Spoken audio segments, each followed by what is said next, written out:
Նախորդ ամիսներին լրատվամիջոցներում նորից ակտիվ սկսեց շրջանառվել երկար ժամանակ վերնագրերից անհետացած անունը՝ Ամուլսարը։ Հայաստանի կառավարությունը նորից հիշել էր ոսկու հանքավայրի մասին։ Լավ ուրիշ չէ, երկրի վատթարացող տնտեսական իրավիճակը ստիպում է փնտրել բյուջեի համար հեշտ այլ եկամուտներ։ Ռուս-ուկրաինական պատերազմի դրական ազդեցությունը մեր տնտեսության վրա մարում է։ Կառավարությունն էլ այլ միջոց չգտնելով որոշել է արհեստական շնչառություն տալ Ամուլսարի չափազանց արկածախնդիր նախագծին։ Պայմանավորվել է դառնալ երաշխավոր հանքի նկատմամբ իրավունքներ ունեցող Լիդիանին անհրաժեշտ $150 միլիոն վարկն ապահովելու համար։ Բայց հիմա Ամուլսարից չէ որ խոսելու ենք։ Ցանկանում ենք հիշեցնել, թե ինչ վնաս այն կարող է հասցնել ոչ միայն բուն ջերմուկին, այլև ամբողջ Հայաստանին։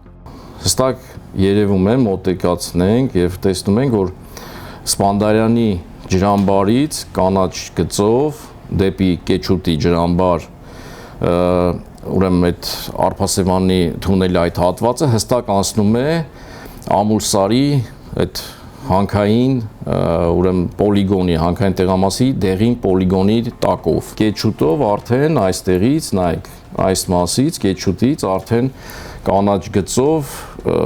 որը թունելի մյուս հատվածն է, ամենաերկար հատվածը, հայտնվելու է Սևանում այդ ջուրը։ Բնապահպանության նախկին փոխնախարար Այսեր Ղազարյանը ցույց է տալիս քարտեզի վրա Արփասեվան թունելը, որն անցնում է հենց Ամուլսարի ապագա հանքավայրի եւ ցիանիդային հարթակի տակով, այսինքն հենց այս հատվածում են թույնով հարստացած գրունտային ջրերը ներթափանցելու թունել։ Տարածքում հայտնվելիք ցիանիդից բացի հիշեցնեմ, որ ըստ հետազոտությունների Ամուլսարի ապարներում կան նաեւ ռադիոակտիվ թորիում եւ ուրան։ Սևանը Հայաստանի ջրային համակարգի գլխավոր դերակատարը։ Առանց ռադիոակտիվ թորիումի, ուրանի եւ թունավոր ցիանիդի էլ ունի մեծ խնդիրներ։ Ամենամար հայտնվող կանաչ ապուրն ու ափերի մոտ տարածվող գաշահոտությունը դրան ապացույց։ Սևանում ունենք բավականին բարձր օրգանիկա, մասնավորապես խոսքը գնում է ազոտ, ֆոսֆոր, կալիում այդ տարերի եւ ազոտ, ֆոսֆորի պարունակությունը, մասնավորապես ամառվա այն կուլմինացիոն, երբ որ ջերմաստիճանը բավականին բարձր է, տեղի ունենում բռնկում,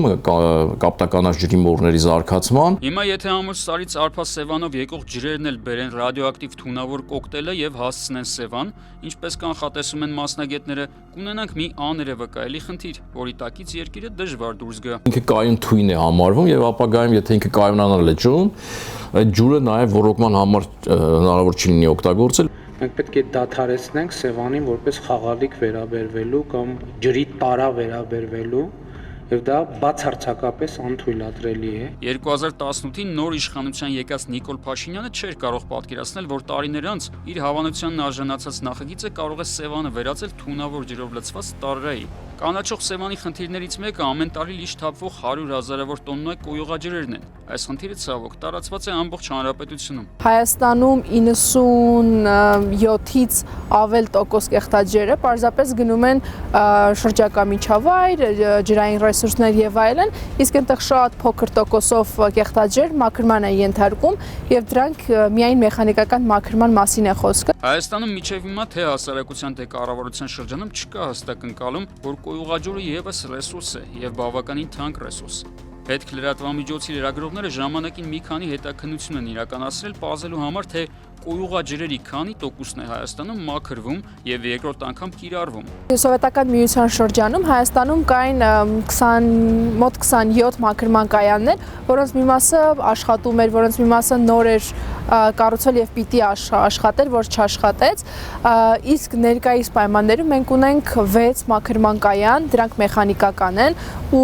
հետեւաբար մի շարք համայնքներ, քաղաքներ եւ այլն որևէ կերպ չեն զբաղվում կեղտաջրով։ Օրինակ ամենամեծ կոյուղահոսքը ապահովում է Երևանը, որի մաքրման կայանը գտնվում է Աերացիայում։ Դժվար է դա մաքրման կայան անվանել։ Այն մաքրում է ջուրը միայն խոշոր իրերից, ասենք անվադողից կամ սառնարանից, բայց ոչ հասկացաք ինչից։ Հին կայանի կողքին պարզվում է տարիներ առաջ կառուցվել է նորը, որը սակայն մինչև հիմա չի գործում։ Այցելեցինք, կառուցվել է, ամեն ինչ արտակնապես նորմալ էր, բայց հասկացանք, որ դա չի աշխատում ու երբեք էլ չի աշխատել։ Սկսեցինք խորանալ, թե որն է պատճառը ու տեսանք, որ բազմաթիվ բյուրոկրատական հարցեր են առաջացել, այսինքն ինչ որտեղ ինչ որ բան թերի է եղել, ավարտական ակտ չի տրվել ու հետո ոչ մի բան չեն արել դա ուղղելու համար, այսպես տարիներ շարունակ նույն կարգավիճակով կայանը մնացել է։ Այսինքն տարեկան միլիոնավոր տոննաներով կեղտաջուր է հոսում դեպի Արարատյան դաշտ զուտային պատճառը, որ ինչ-որ մեկն ինչ-որ թղթերի տակ ստորագրություն չի դրել, եւ որի համար մենք շարունակում ենք Ֆրանսիային վճարել 14 միլիոն եվրո վարկի տոկոսներն ու մայրգումարը։ Խողովակները, որոնք նախատեսված էին Երևանի ամենատարբեր շրջաններից, ինչպես նաև հարակից մի քանի քաղաքներից, Չարենցավան եւ այլն, որպեսզի հասցվի կայան, դրանք ամբողջությամբ կոտրված, շատ վատթար վիճակում են գտնվում ու կոյուղաջրի ընդամենը որոշ տոկոսն է հասնում այդ մեխանիկական մաքրման համար այդ կայան։ Այսինքն մնացածը այդ կոտրված կոլեկտորներից դուրս են թափվում դաշտեր եւ այլն։ Ֆերմերները ստիպված են օգտագործում կոյուղաջրերը իրենց հողերը ջրելու համար, բայց ինչով ջրեն, եթե օրինակ Արարատյան դաշտի խորքային հորերը մեկը մյուսի հետևից չորացել են նախորդ տարիներին։ Ուսումնասիրել ենք տասնյակ զեկույցներ, որտեղ որ հենց հստակ ասվում է, որ Արարատյան դաշտում արկա 31 համայնքներ մնացել են առանց խմելու եւ ռոռոկման ջրի։ 10 մետրից ժամանակին ծակում են եւ իրենք կարողանում են ջուր հանել եւ օգտագործել։ Հիմա 20-30 երբեմն տեղեր կա 50 մետր ծակում են եւ իրանք այլևս ջրի պաշերին հասանելիություն չունեն։ Բնապահպան Թեհմինե Յոնոքյանը բավականին մանրամասն ուսումնասիրել է Արարատյան արտեզյան ավազանի խնդիրը։ Ավազանը նախորդ տարիներին հիմնականում դատարկվել է ձկնաբուծության համար անկանոն փորված խորքային հորերի պատճառով։ Մասնագետներ կան, որոնք նշում են, որ արտեզյան ավազանը անդառնալիության սահմանը անցել է ու հավանաբար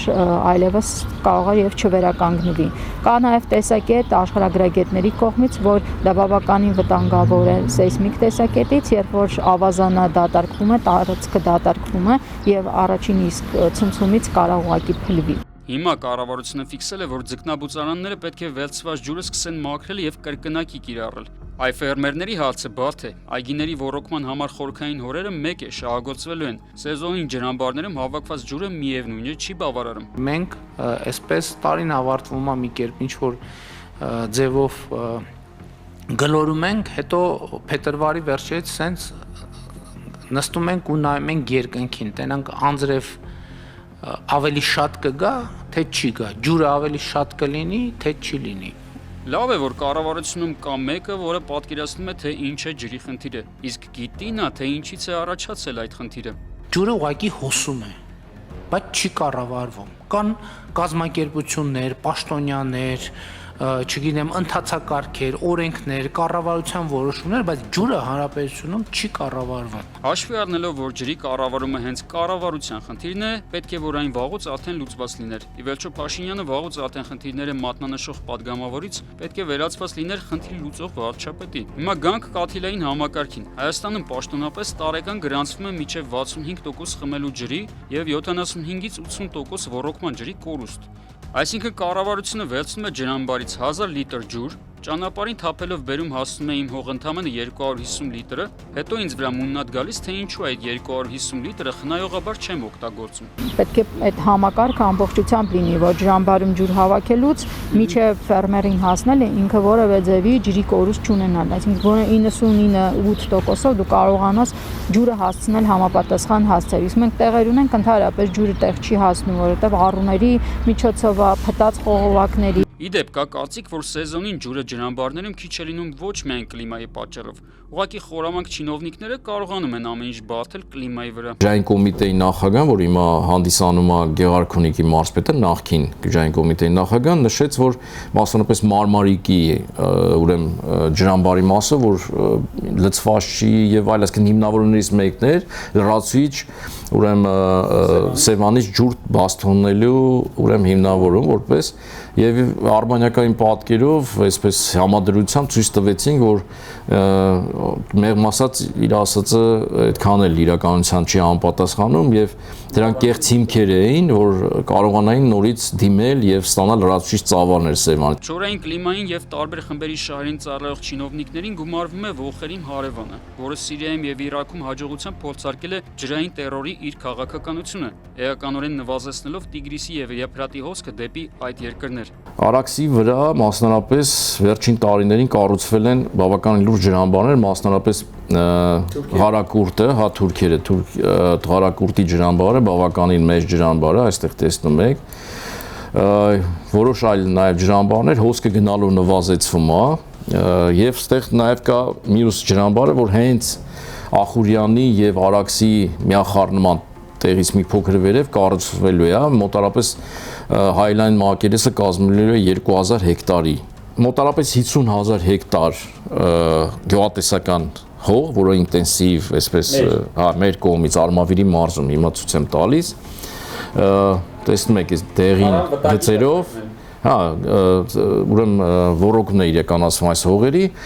իրենք հայտնվել են վտանգի տակ։ Եթե իմի բերենք, այս պահին մենք ունենք վտանգված Սևան, որի վիճակը կարող է ել ավելի բարդանալ Ամուլսարի շահագործումից հետո, չմաքրվող կոյուղաջրեր, որոնք լցվում են գետեր եւ լճեր, գրեթե դատարկված Արարատյան արտեզյան ավազան, ջրերի կառավարումից կիլոմետրով հեռու կառավարություն, հեկերի սեփականատերերի համար ջրամբարներից հաճախ ջուր թողնող չինովնիկներ եւ ողերիմ հարևան, որը ապագայում պլանավորում է մեր նկատմամբ կիրառել ջրային շանտաժի իր հմտությունները։